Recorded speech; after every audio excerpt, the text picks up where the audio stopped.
Invité de Culture Média, ce mercredi 15 février, André Manoukian est revenu sur l'audition mouvementée de Julien Doré dans Nouvelle Star et en dévoile les coulisses encore méconnues.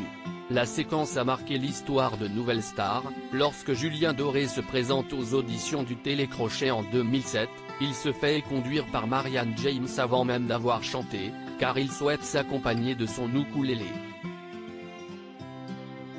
Rattrapé par Virginie Efira, il repasse devant le jury et décroche son passe pour le live, jusqu'à remporter la compétition.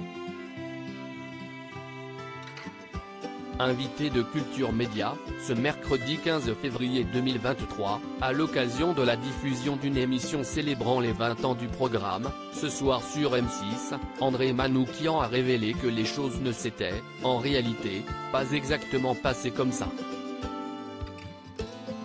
Julien Doré ne voulait pas chanter en français. Le jury historique de Nouvelle Star a expliqué que contrairement à la croyance populaire, Julien Doré a même rejoué la scène pour le prime anniversaire.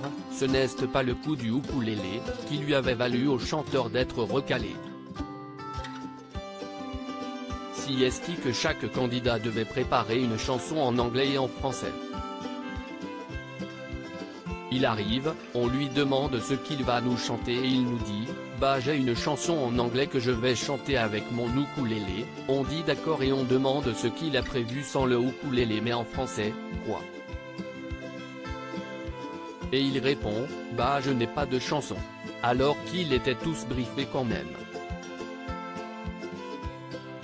Du coup Marianne Ceste dit que le gars ne respectait même pas les règles, « Je ne veux même pas vous entendre, dehors ». Et il s'en va, a-t-il raconté face à Philippe Vandel. Alors si ce mauvais départ tiendrait plus à une question de langue que de ukulélé, André Manoukian assure que la séquence qui a suivi avait elle aussi été résumée à l'image. Julien Doré doit sa carrière à Jérôme Pitorin, à Virginie Efira et à Tété. La vérité si est d'abord Jérôme Pitorin, qui co-présentait l'émission et allait interroger les candidats avant leur passage devant le jury, note de la rédaction, qu'il avait repéré dans la queue, à qui quelqu'un a dit « Mais il y a ton candidat qui est en train de se barrer ». Du coup il se dit que ce n'est pas possible alors il le rattrape.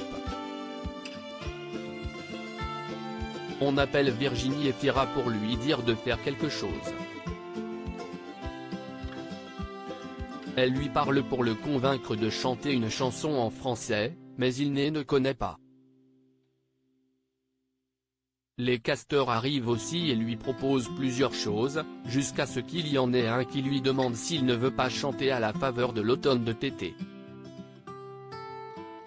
Et il répond que cette chanson-là, pourquoi pas. Donc il doit sa carrière à Jérôme Pitorin, à Virginie Efira et à Tété, du coup. A conclu le musicien, nous éclairant sur les véritables coulisses de ce sacré moment de télé. À lire aussi Nouvelle Star, Virginie Efira et Julien Doré se retrouvent 16 ans après leur rencontre pour une surprise totalement insolite.